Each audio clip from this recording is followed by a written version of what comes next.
If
it doesn't fit your schedule. Okay.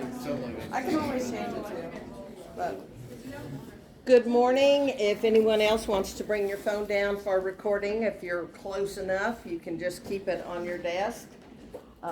Anyway, first off, before I forget it, has nothing to do with what we're here for today, but it says on the schedule that there are optional labs this week. Mr. Hensley and I emailed back and forth last night and realized there's no way you guys are going to be ready to finalize and work on your projects like you need to in lab tomorrow and Thursday. So no labs, no optional, no nothing lab-wise this week. But Hensley and I both will be in lab next Tuesday afternoon so that anybody that wants to come by for help, for final touches, from 3:30 to 6:30, we will be there. Okay, both labs. We can't do Thursday lab next week because that's when finals start. So, any questions on that before we get started?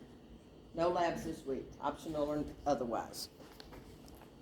Okay, today we have two guests with us. Callaway Huffaker is the senior attorney with Huffaker and Harris. Caroline Clark is also an attorney with Huffaker and Harris. The topic today centers around the legalization of cannabis. Remember, when you're called on to ask a question, if you will stand up, state your name, major, classification, and hometown, and then speak to be heard, okay? So if you two would like to say a few words, then after that, we'll open the floor for questions. Good morning, y'all. My name is Carolyn Clark, and like she said, I'm an attorney at Huffaker and Harris. Attorney wasn't the first profession that I chose. I actually came out of college with a certification and was able to teach English and music, and taught school for about 6 years. I started off with 7th graders. The last couple of years that I taught, I had juniors and seniors in English, and taught a senior composition class, and also taught a contemporary fiction class. Great, loved it. Kids were super, parents were okay, administrators were, oh.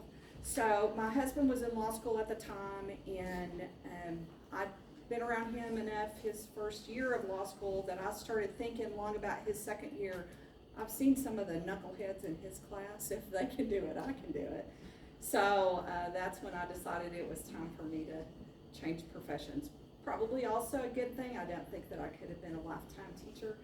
Like I said, kids were great. Administrators were just not my bag. I grew up in Brownwood, Texas, so I'm a Brownwood girl, but I went to law school at the University of North Dakota.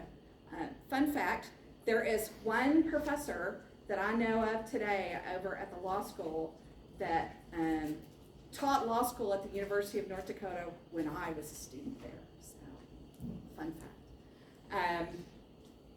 My background as far as the law is concerned is I spent about roughly the first 7 years as a lawyer and as a prosecutor, and was a prosecutor here in Lubbock County.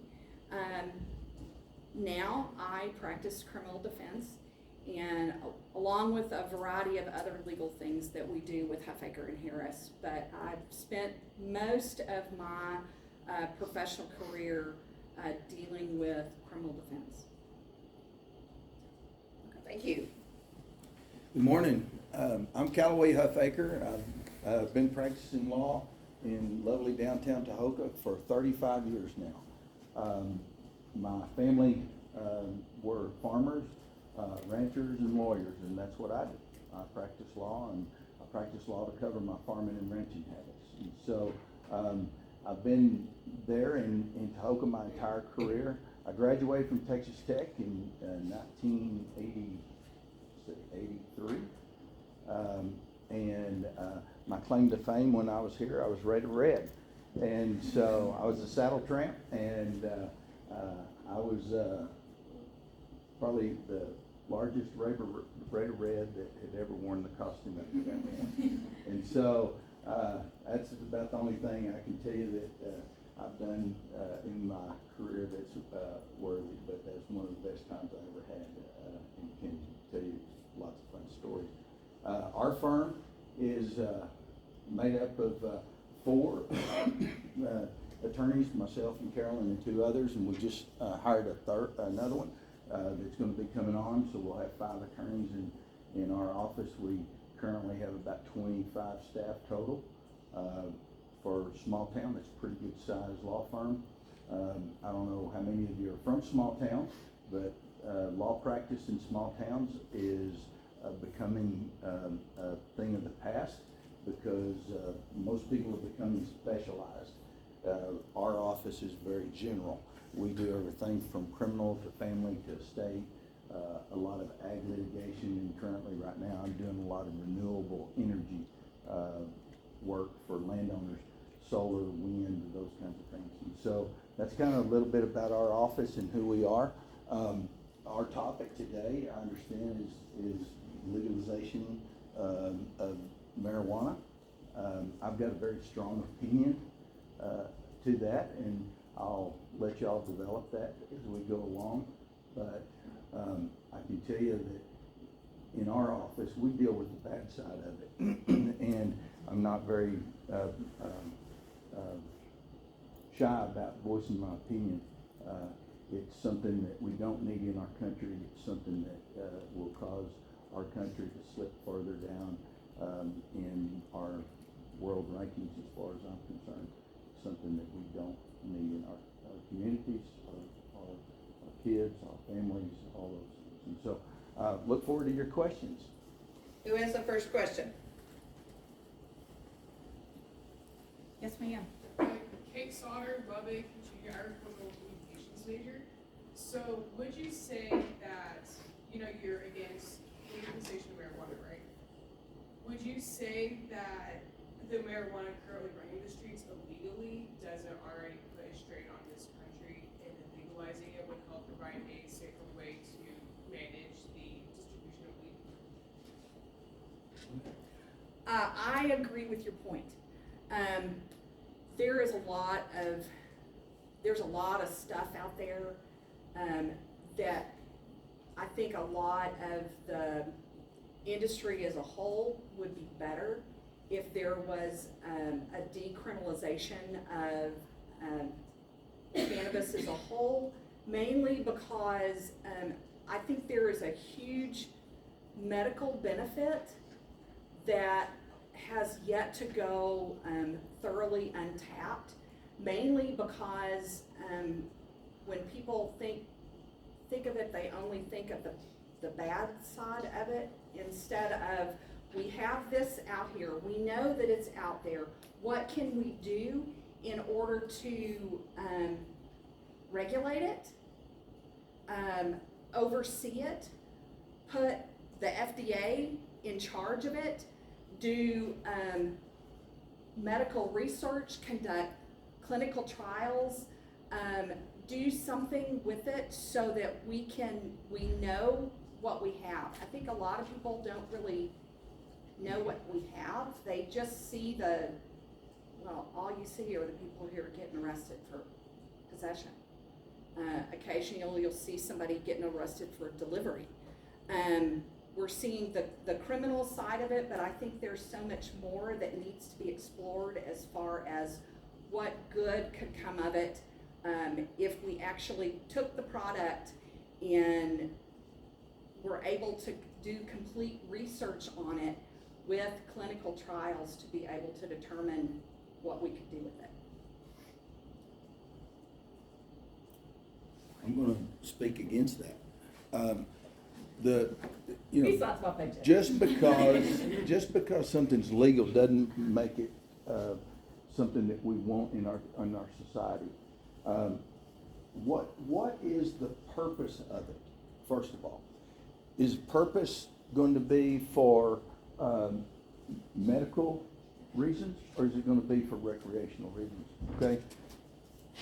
Take, oxycodone and, alcohol.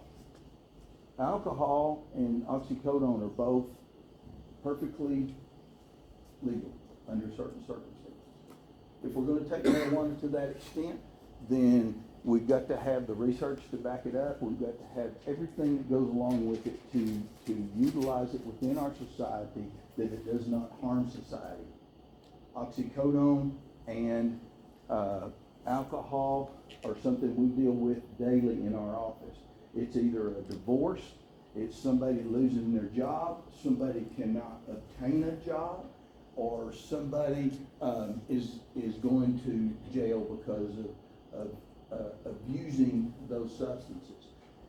Add marijuana to that list, and it's just going to expand the societal problems that we already have. Those problems are cracking the foundation of our country, I promise you. It starts with the family.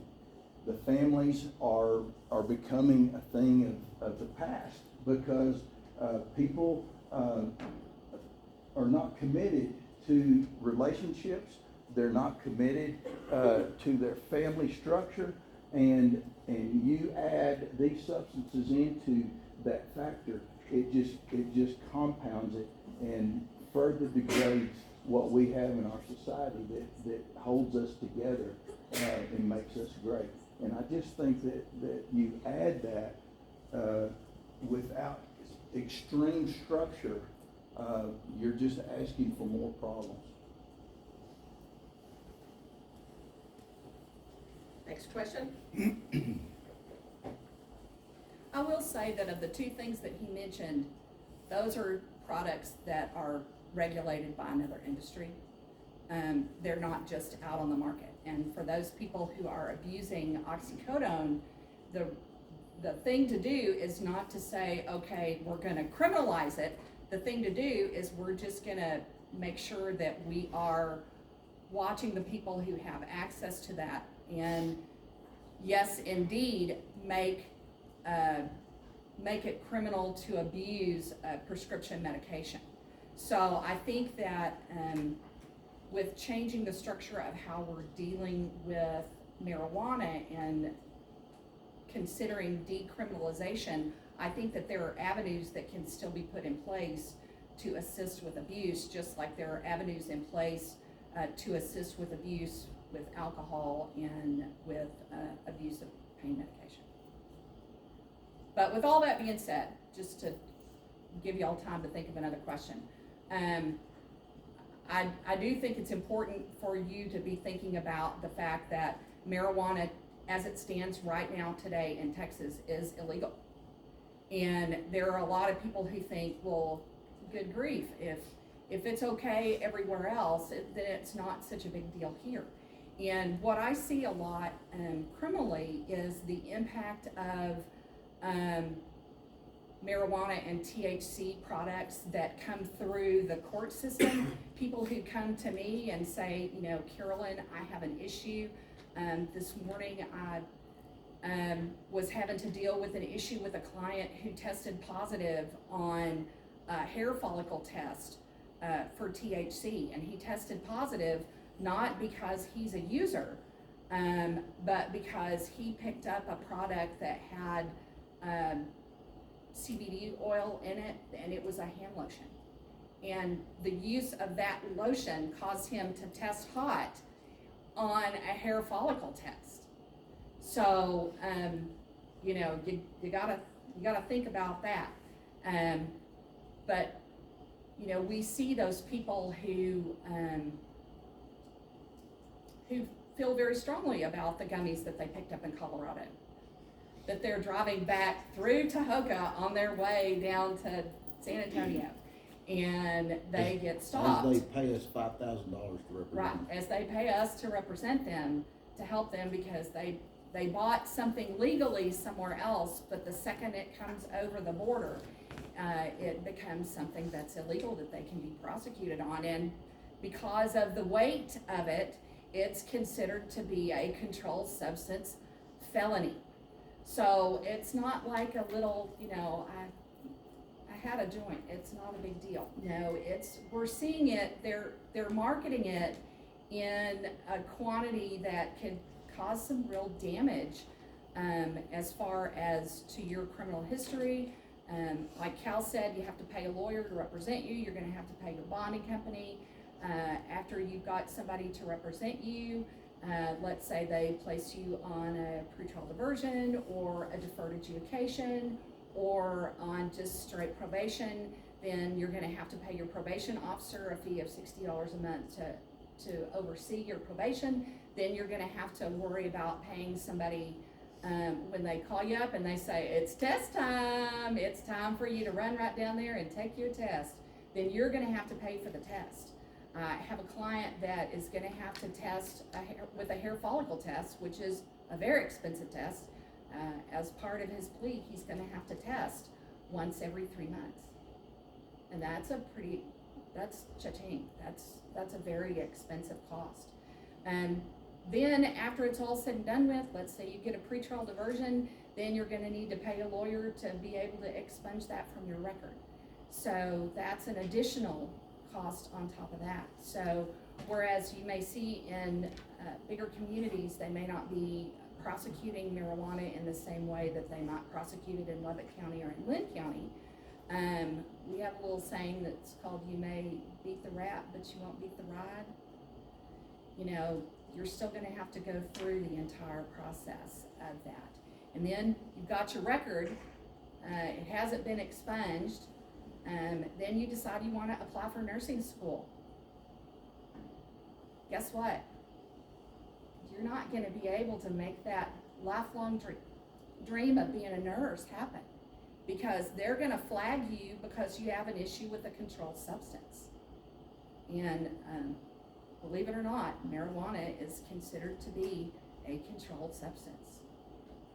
So under the Health and Safety Code. So be mindful and be thoughtful of that when you're looking toward professional schools. When you're looking at professional licensing, those are things that they're gonna be looking at. Certainly some there. Yes, ma'am. Treasurer Martinez, Public Relations and Strategic Communications. I'm a junior from Austin, Texas. How often would y'all say things like this happen in y'all's small town? A lot, and it's, unfortunately, we see it way more prevalently in this age group.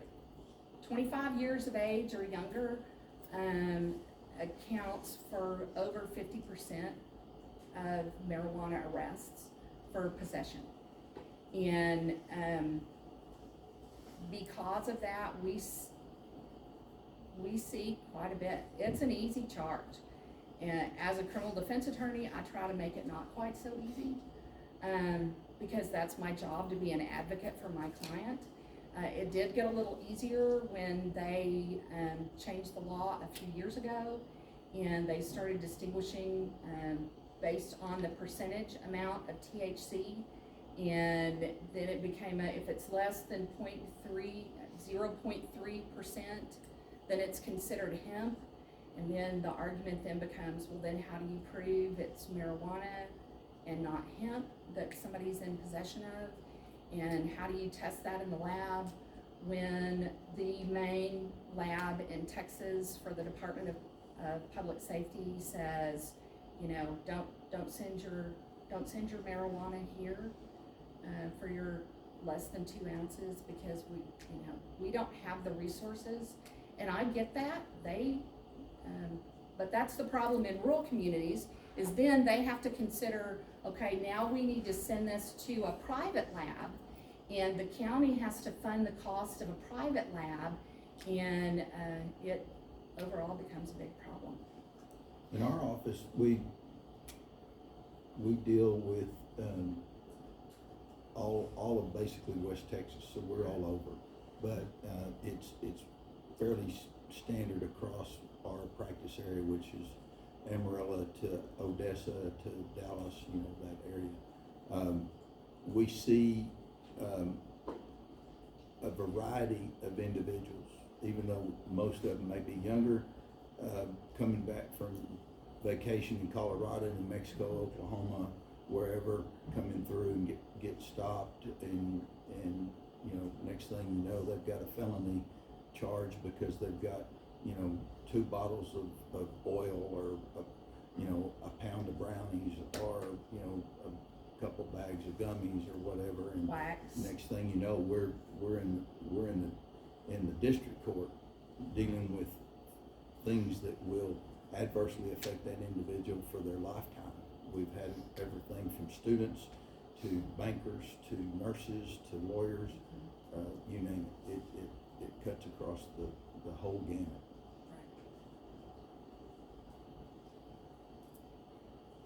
Riley Miller, I'm from Weatherford, Texas. I'm a senior and I'm general studies. My question to you guys would be, why do you think that some city council members, some cities are quicker to go through the decriminalization process, not directly legalization, but getting rid of some of those felonies for certain percentage, whereas some cities are completely against it? Go ahead. Well, I'm going to use Lubbock as an example, because I know that recently they've had the petition that was presented to city council, and I will say that a city can't legalize something that's illegal in the state. Now, there are cities, there are counties in Texas that are larger metropolitan areas who have made decisions not necessarily to decriminalize, but to treat possession less than 2 ounces differently than they've treated it in the past, which is contrary to the statute. But they're more or less doing a cite and release in larger metropolitan areas. I think Harris County is one of them, where if instead of arresting you and taking you to an overcrowded jail, they'll give you a citation, and your citation will have instructions, and then you'll be expected to handle that. Some have said, we're not gonna handle this criminally, there's gonna be a civil penalty, but they're not, quote unquote, legalizing it in the city or legalizing it in the county. They're just treating it differently. I've not found in any of the small counties where we practice, or even here in Lubbock County, that they have made the move to do that. They're still treating it exactly according to statute. If you're stopped on a traffic stop, you're found to be in possession of less than 2 ounces of marijuana, that's gonna get you arrested, and they're gonna take you to jail. Well, it just boils down to dollars. What dollars do we have as our society, our communities, our systems that we can apply to prosecutions when there's so many of these that are showing up in these small amounts? And eventually it just gets to be overwhelming. Not that it's right, but it's overwhelming. Mariana, did you have a question? Yeah, mine was just similar to hers. I was just gonna ask how the landscape would change if marijuana were to be decriminalized for you guys. Like, what are some of the most common violations that you see, and how would that landscape change should it be? Well, I want to address a different issue that is tied to that. If you decriminalize it, I think all you're doing is adding more problems to what we deal with on the other side in our office that is not criminal, mainly dealing with our family issues, parents not taking care of their children, parents not being able to provide for their children because they're not able to get jobs, they're not able to hold jobs. Those kinds of things are a bigger societal cost, in my opinion, than it is in the criminal system. I can't tell you how many grandparents that we deal with that are raising their children, and they're raising their children because their parents have got into problems either legally or just got to the point where they don't give a crap about anything other than where their next fix is coming from. And you can argue all day long that marijuana is not what does that. I've seen it for 35 years.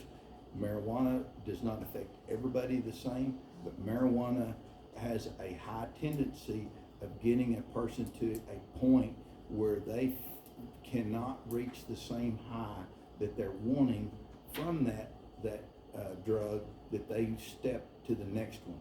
And it just is, it's a spiraling effect, and once it starts, most people don't have the resources individually to handle getting out of that spiral themselves. Yes, sir. My name is Sean Ryan. I'm a sophomore from Austin, Texas, and I'm a journalism major. So why should marijuana be illegal compared to alcohol? Because I feel like a lot of things we're talking about are very similar things. So I would address that first of all. If our society decides that that's something that we're going to do in legalizing that drug, I think before you can ever get to that point, you have to find out what it is, what it does, and have severe controls on it. Just the same as alcohol, just the same as oxycodone or Adderall, or you can go down the list of the things that we deal with. But unfortunately, laws are guardrails.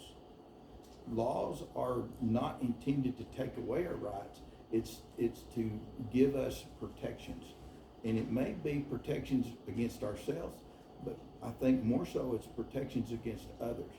I don't want somebody treating me at the hospital. I don't want somebody fixing my coffee at Starbucks. I don't want somebody, filling my prescription at the pharmacy, fixing my pickup, if they're not using 100% of their faculties.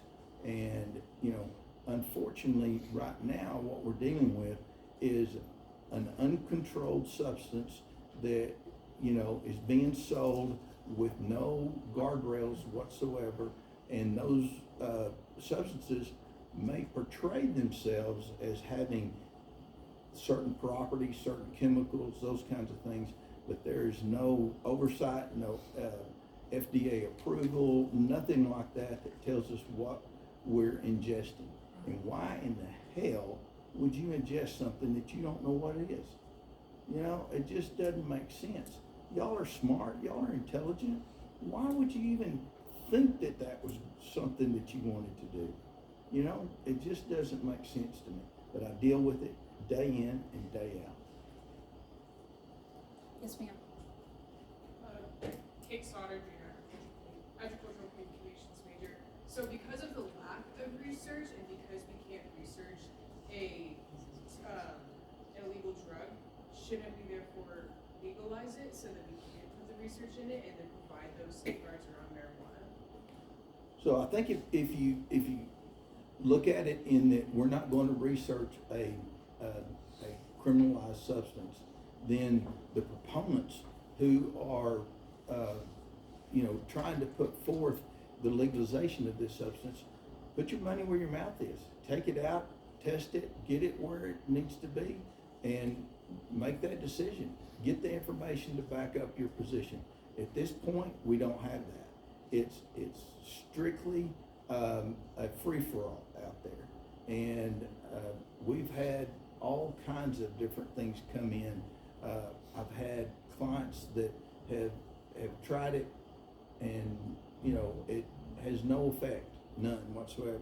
I've had clients that have come in and asked me to take care of their loved one's estate because they got a hold of something that was not controlled, was not had any oversight, and that person is now dead. And I'm just telling you, it's I see the bad side of it. I asked Carolyn to be the proponent today. I'm not in favor of it. She's not either, really, but she's going to play the devil's advocate for you today. Yes, ma'am. Reese Griffin, I'm a sophomore from Fredericksburg, Texas. I'm a journalism major. How often do y'all get low-level marijuana versus high-level marijuana? Like people that come in and ask for it. We get quite a few Class B misdemeanor amounts. We do court-appointed work there in Lynn County, and we frequently see those coming through. The felonies that we see, we're not seeing large amounts of marijuana. We're seeing people who've gone shopping in Colorado and come back to supply all of their friends. And amazingly enough, they weren't charged with delivery, but they went to Colorado and they loaded up and they've got multiple bags, and boy, they're excited. Right up until the time they take it to the lab and they weigh it, and I've often wondered, why do they even bother to weigh it?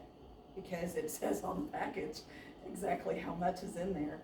Of course, I have also argued that they can't rely on the packaging, just like you can't rely on truth in advertising of how many chocolate chips are in your chocolate chip cookie. Somebody got in trouble for that a few years ago.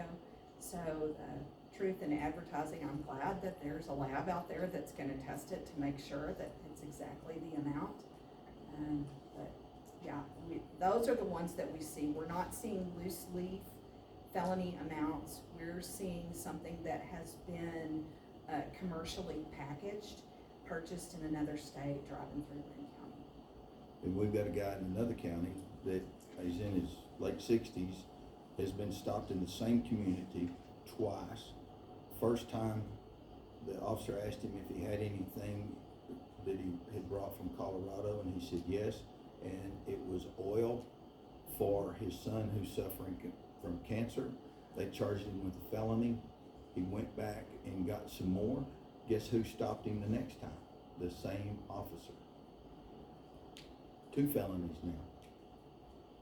And felonies are not something that you take lightly on a job application, on law school application, nursing school application, a police officer application.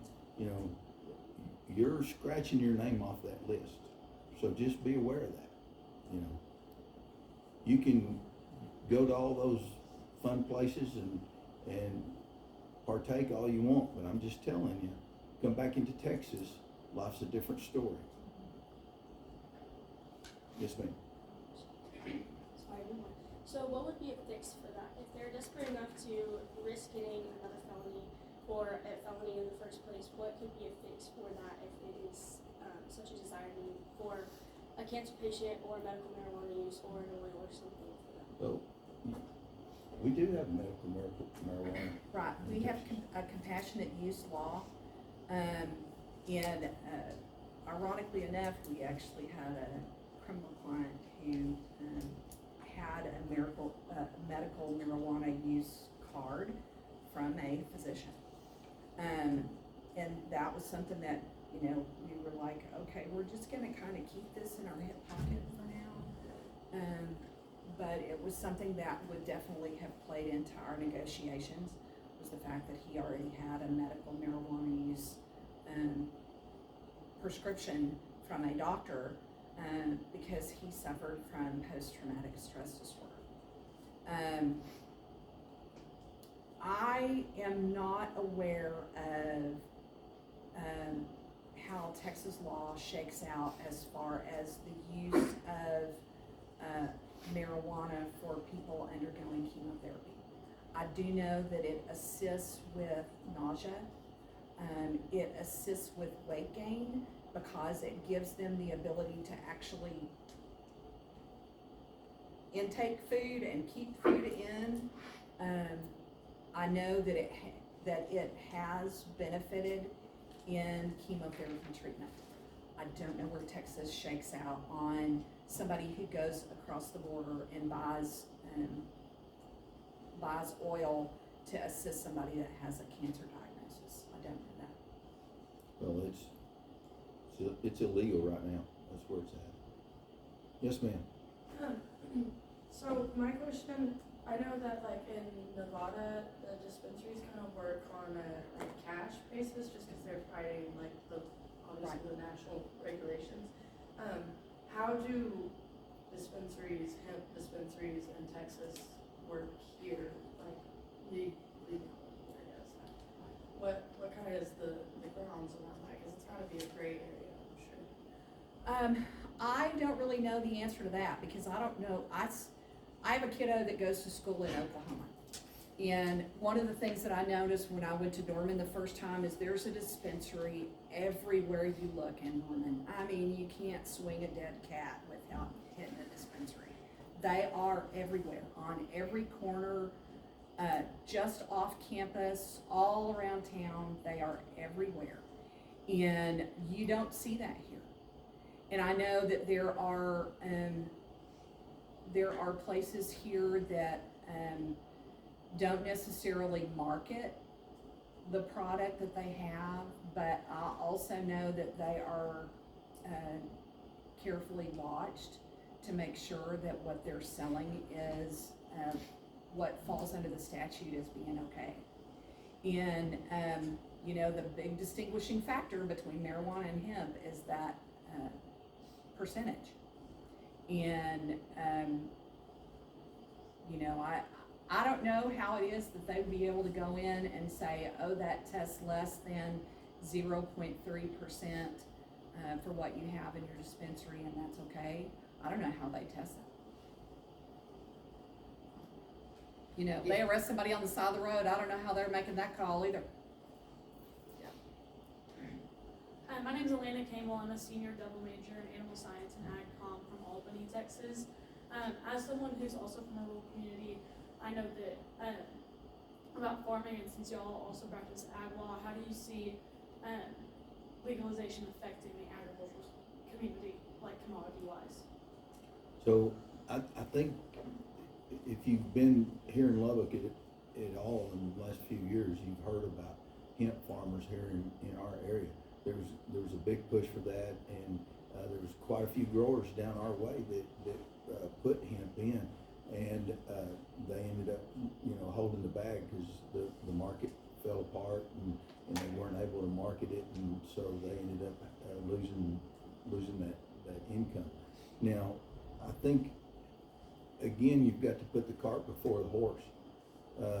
You know, which one are we going to do? Are we going to, you know, legalize it? Are we not going to legalize it? If it's legal, I think it's a very viable, you know, crop for our rural areas.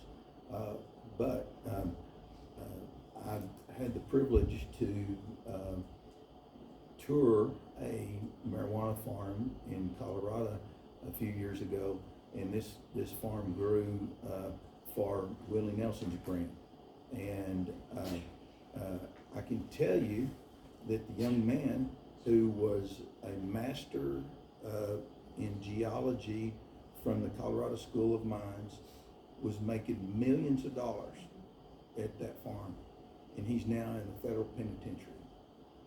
Not because of what he was doing, it's because of his habit that he created growing marijuana, then led to other substances, and now he's in the pen.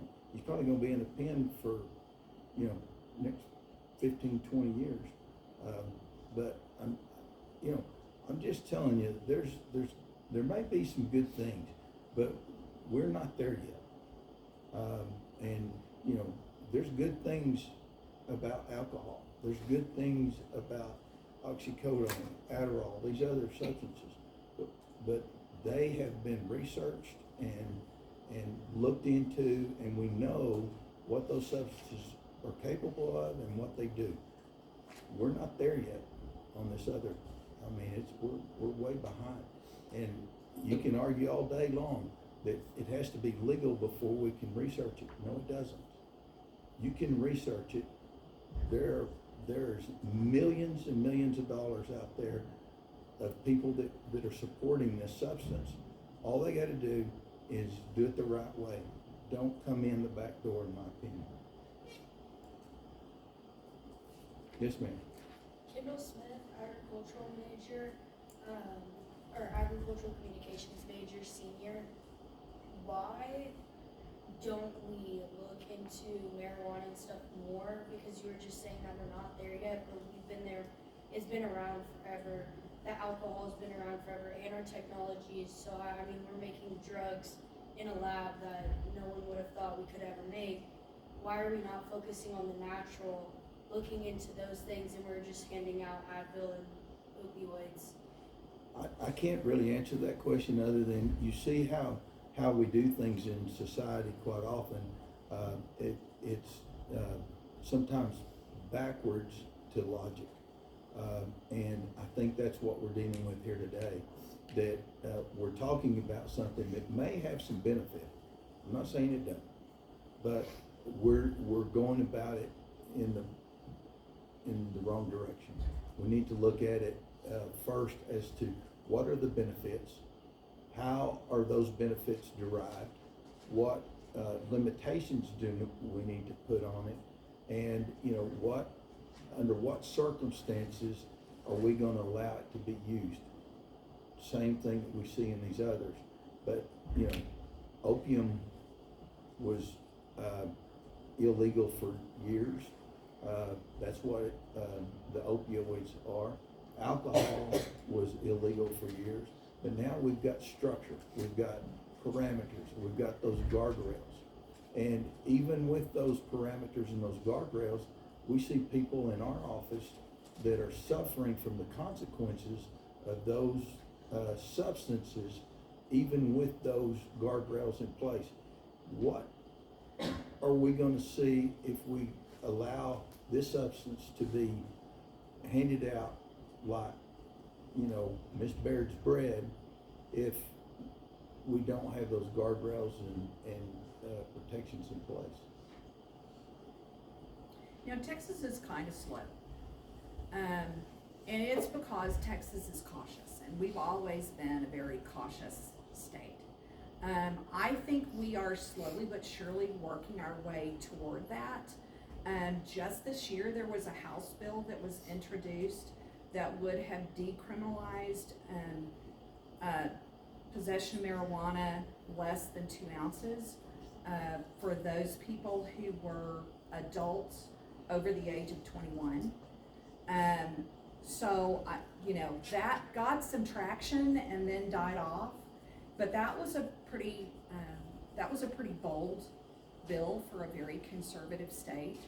And as you're aware, we have a pretty conservative governor in our state, and even our governor is open to the idea of decriminalization because he can see down the road of the long-term benefit to decriminalization as far as assisting with the criminal process, addressing prison overcrowding, that kind of thing.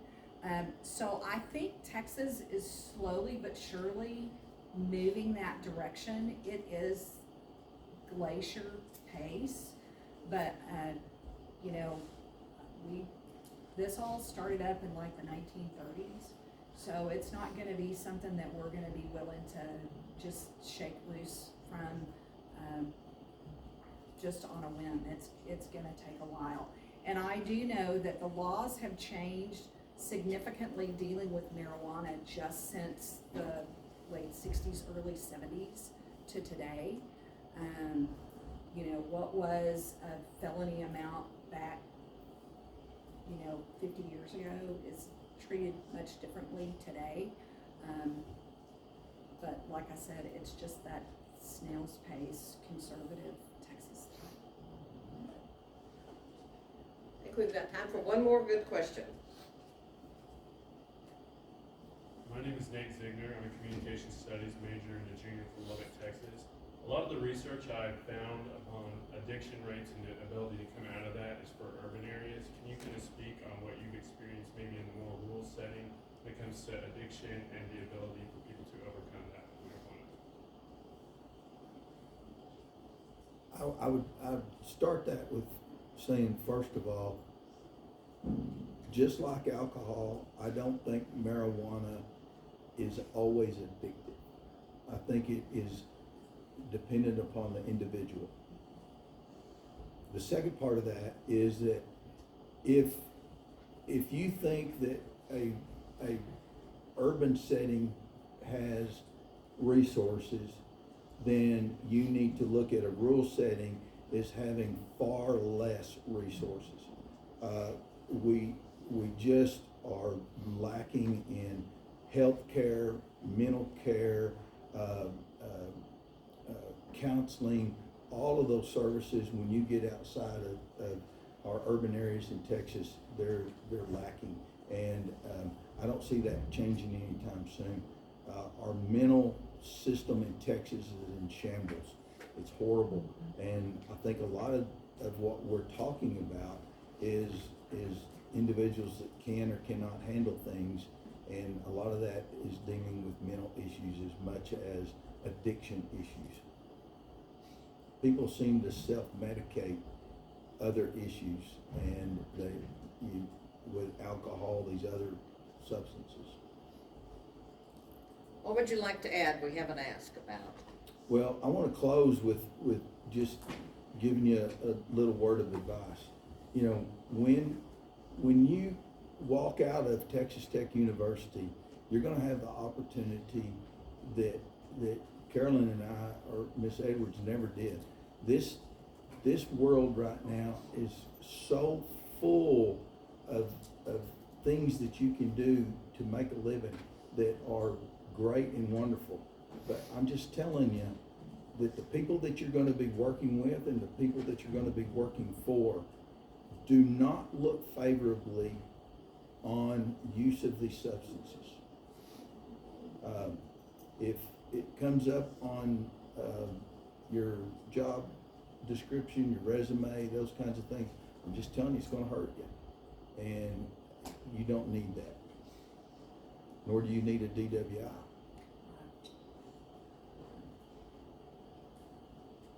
And just to kind of take that a step further,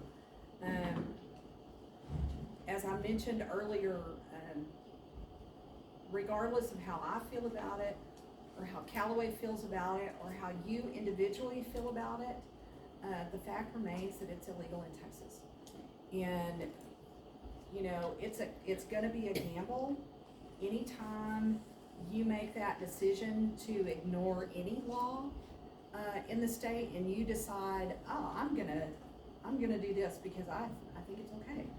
You know, I'm gonna drive on the wrong side of the road because I think it's okay. I'm not gonna stop at this stop sign because, you know, if I pause and look, surely that's just as good. You know, you didn't cause an accident that day, but it didn't mean that what you did, the activity that you did, was not against a statute that was put in place for public protection. So as it stands right now, today, it is considered to be illegal. It's there for public protection. One of the scariest things in my dealings in the law has been a young man that I knew of who had just bought some pot. Just wanted to buy a little pot, not a big deal. It had been soaking in formaldehyde. It was gonna be that extra push, that extra high, and just the ingestion of that marijuana caused irreversible brain damage, and he eventually died. And that's scary stuff. When you don't know who's doing what to your pot, why? Thank you.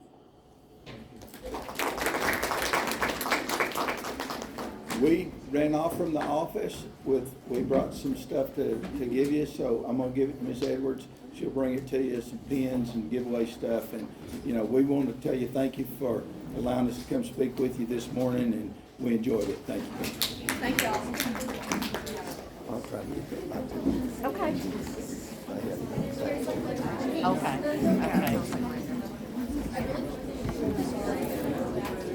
This has been every semester when we have a final project. So it's things come up that I don't know. Yeah, we really do.